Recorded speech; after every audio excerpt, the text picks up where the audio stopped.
Bonjour.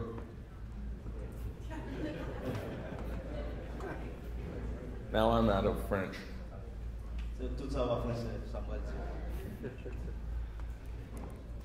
I want to thank Partners Worldwide for creating this conference. And I use that word create deliberately because creation is more than about the physical. Parce que création n'est plus que ça qui est physique. It's also about creating partnerships. C'est tout création de partenariat. It's very much what the businessman, the entrepreneur, does. C'est ça même que le businessman, entrepreneur là, il fait. As they seek to create wealth, pendant qu'il a cherché pour créer richesse, to create value for customers. Pour créer valeur pour clients. And so I thank Partners Worldwide and all the organizations that have come here. Donc, je remercie Partners Worldwide avec toute organisation qui est venue là aujourd'hui, avec tout le monde qui est là. And I want to salute the Haitian people Et je voulais saluer tout Haïtien for inspiring me with your courage and your vision as you came through the horrendous earthquake and are rebuilding your country. Et je voulais remercier tout Haïtien qui inspiré personnellement par courage et vision pour yoka sorti dans ça ou sorti après 2010. When I learned that I was going to be visiting Haiti, and I learned not too long ago,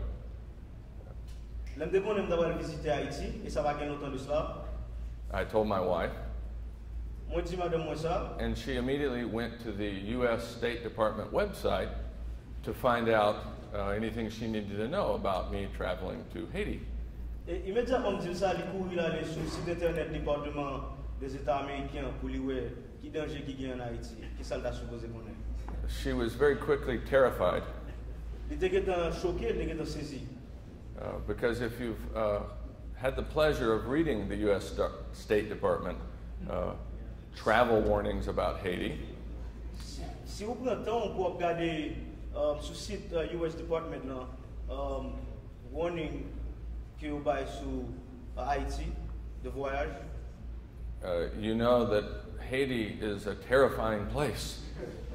Oui, Haïti son côté qui est vraiment terrible, qui n'est pas bon du tout. And so, to keep my wife sane, I went onto the web and I started looking for other data about Haiti in hopes of finding something that I expected was a little closer to the truth.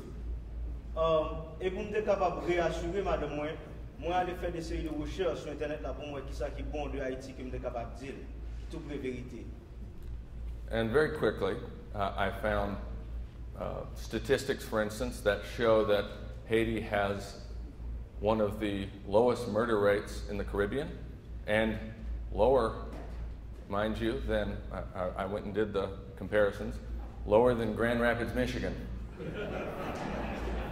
Et moi aller, moi faire recherche là, moi regarder que le taux de criminalité en Haïti, c'est un taux de criminalité qui est plus bas dans la Caribbean, dans la Caraïbe. Et les mêmes plus petits que côté moi sorti en Michigan, il y a plus de criminalité côté ça qu'Haïti. Doug Seebeck talked about injustice and justice. There's another form of injustice done to Haiti. It's when travel warning sites, when international journalists present only the problems of Haiti, only the instances of violence, only the instances of hopelessness. Doug Seebeck parlait de injustice. Injustice, soit aller dans le site internet ou après qui ça dit contre Haïti, contre voyager en Haïti, et tout ça, médias ou l'autre télévision a montré mon yo. They present Haiti as without resources. Ils montrent Haïti son pays qui sans ressources. And they forget that Haiti is a land of natural resources, of beauty, but also of the greatest resource, humanity. Et n'oubliez que Haïti, c'est un pays de richesse, de ressources. Et au-delà de tout ça, ressources humaines. As Ralph Edmond mentioned, Même ce que Ralph Edmond a dit, and I had the pleasure to meet him the Friday before I came here in Grand Rapids, Michigan. So it's a small world. et moi j'ai eu plaisir pour me rencontrer Ralph Edmond Grand Rapids, Michigan, avant que je vienne là vendredi dernier. Mon temps petit.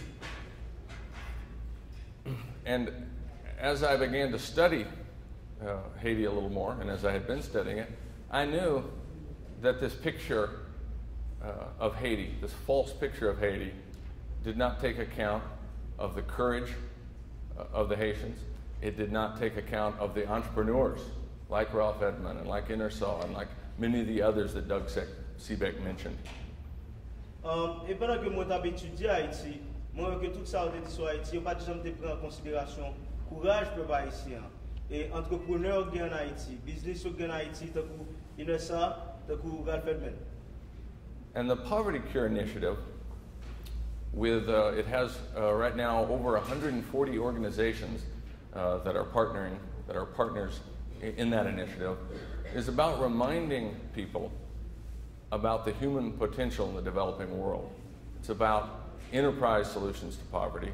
It's about reminding particularly fellow Christians of a truth that lies right under our nose in the Bible, and that is that all humans are made in the image of God, so they possess dignity, capacity, and creative potential.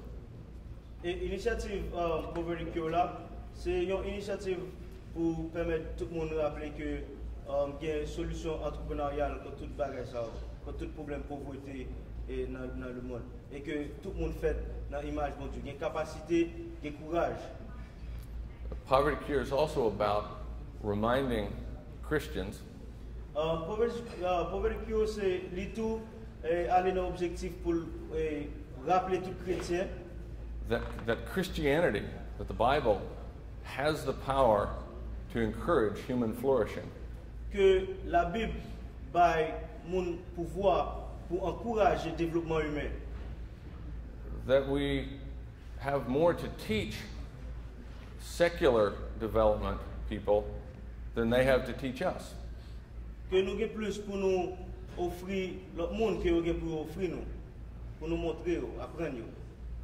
That's not to say we can't learn and engage and partner with secular thinkers and poverty fighters, but we need to approach development as Christians with confidence in our tradition.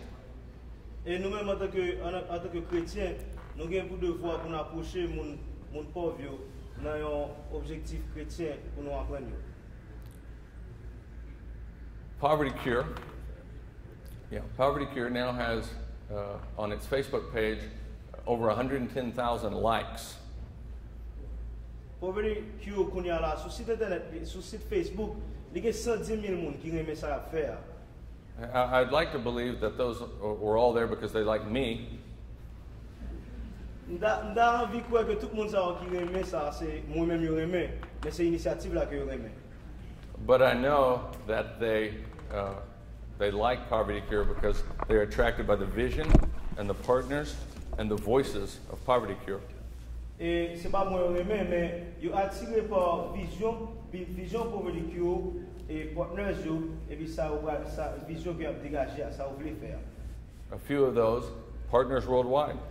Et quelqu'un qui partenaire avec nous, c'est l'organisation de Partners Worldwide.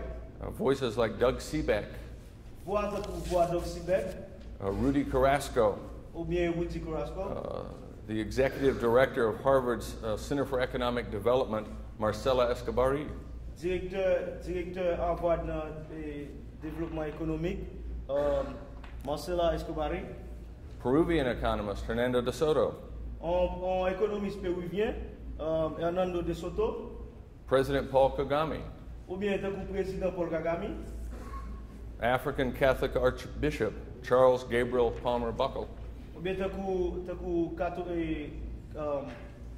père catholique takou Charles Gabriel Paul Mebokol. And CRWC, Et puis takou organisation takou CWSC. along with many others in and from the developing world, both in the for-profit and the non-profit, doing amazing things. Et puis en pile dans l'autre monde yo qui là pour développement pays émergents yo cap fait ou bien que une organisation non profit ou bien une organisation pour profit cap fait gros bagay extraordinaire. And now we want to show you a 7-minute video about Poverty Cure. Et kounya nous allons faire une vidéo de 7 minutes sur Poverty Cure.